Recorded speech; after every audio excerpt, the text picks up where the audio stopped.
حافظ الجيش الأمريكي على لقب أقوى جيوش العالم، تبعه في الترتيب الجيش الروسي وفقا لموقع جلوبال فاير باور، وهو الموقع المختص بالدراسات الاستراتيجية والعسكرية. ولكننا نتعرف على أقوى الجيوش العربية في عام 2017 في المركز الثالث، والذي يحتل الترتيب السادس والعشرين عالميا، الجيش الجزائري الذي يتكون من 520 ألف مقاتل، بالإضافة إلى قوات احتياطية تصل إلى 400 ألف مقاتل. الجيش الجزائري يتم الإنفاق عليه من واقع ميزانية تبلغ 10 مليارات و570 مليون دولار أمريكي، وأيضا يعتمد بشكل كبير على التسليح الروسي في تسليح الجيش الجزائري. هذا التسليح يصل إلى 500 وطائرتين، بالإضافة إلى 2004 و5 دبابات، وأيضا 85 قطعة بحرية.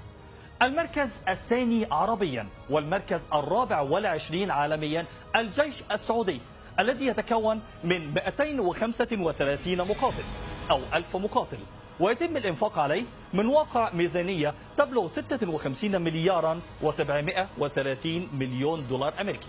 الجيش السعودي يعتمد على مجموعة من أنظمة التسليح العالمية، ولكن أهمها هو أنظمة التسليح الأمريكية والبريطانية. الجيش السعودي يمتلك عددا من الطائرات، بالإضافة إلى كفاءة عالية للمقاتلين الطيارين السعوديين. عدد الطائرات هو 790 طائرة من طرازات F-15S وأيضا تورنادو الإنجليزية. الجيش السعودي يمتلك عددا من الدبابات تفوق 1100 دبابة، بالإضافة لامتلاكه إلى مجموعة من القطع البحرية تصل إلى 55 قطعة بحرية.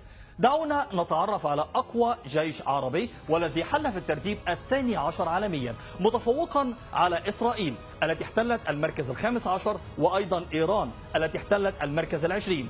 الجيش المصري الذي يتكون من 470 ألف مقاتل، بالإضافة إلى قوات احتياطية تصل إلى 800 ألف مقاتل، يتم الإنفاق عليه من واقع ميزانية تبلغ 4 مليارات و400 مليون دولار أمريكي، بالإضافة لاعتماده على أنظمة التسليح المتعددة، ولعل أهمها هو أنظمة الطيران الفرنسية رافال، وأيضا F-16 وهي الطائرات الأمريكية، وأيضا اعتماده على الطائرات الروسية الميج والسخوي.